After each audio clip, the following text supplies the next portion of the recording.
Hello. So, I usually share around this time at night. As many of you know who I am, I'm Rebecca Smith. I go by Becca. That's what my friends call me. I'm a recovering methamphetamines addict.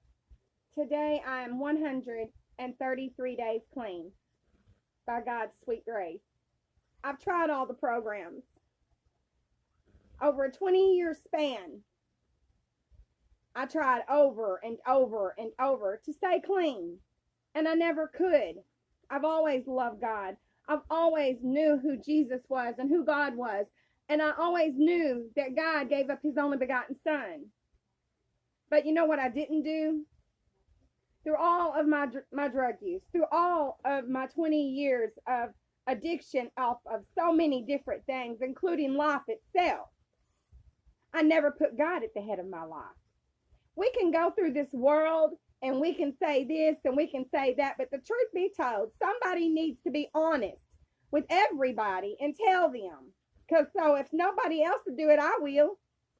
The truth is, you're never going to be able to get clean. You're never going to be free of your addiction if you do not put God at the head of your life. I am not here to make you feel better about your mistakes. It is nobody else's fault that you are an addict. Okay? It is nobody's fault. It was nobody's fault that I was an addict. I am to blame. Nobody chose me and put a gun to my head and said, you better do drugs. Okay, real talk. We're so busy sitting out here, and you know what? I was one of them. Blaming this person and that person and this person and that person. The truth is, look in the mirror. Blame yourself. And then do something about it. Ask God to help you. 133 days ago, I got tired of blaming everybody else for my mistakes. I got tired of blaming everybody else for the things that I've done in my life. It's nobody's fault but our own.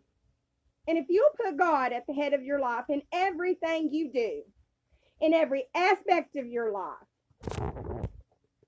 in everything that you do, you will stay clean off of drugs. If you do this, God can set you free.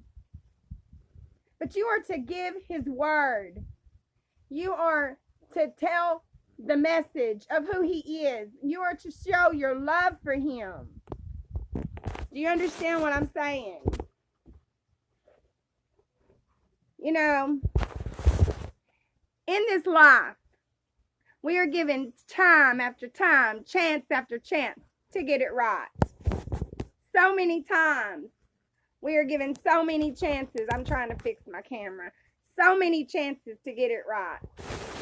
You know, I can't count the times that I have gotten clean. But just memory over a 20-year span, I can for sure say 5, 6 times that I have relapsed and gotten clean. And I got clean for 15 years.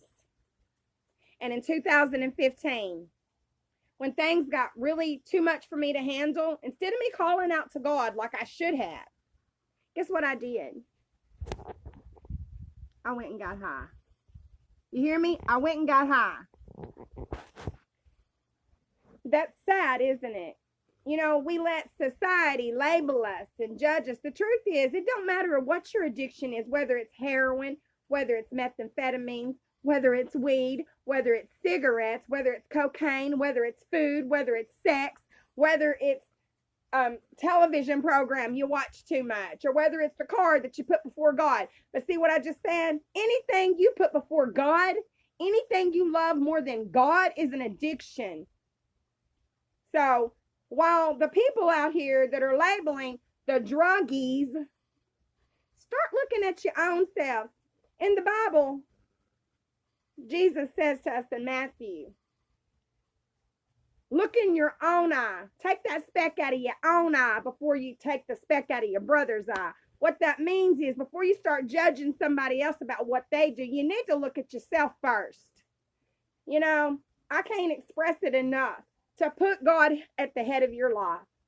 You know, in everything that I do, 133 days ago, I knew something had to change. I knew that something huge had to change in my life. And I knew that it had to be my heart, my mind, my way of doing things, my way of thinking, the friends that I hung out with, the people that I talked to, my social media, the way I did it, the foods that I ate. I'm not joking. The way I lived my life, the way I used my spare time. Something had to change. And guess what I found out? That my very best friend in the whole world, who it is, Jesus Christ. He comforts me no matter what. He loves me no matter what. He likes me no matter what.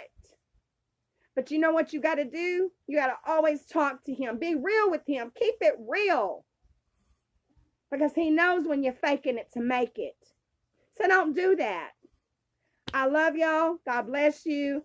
And tomorrow, when I come on, we'll talk some more. I love y'all so much. Thank you for watching. And you guys, share my video. Click on to my YouTube link. I love you guys. God bless you and good night.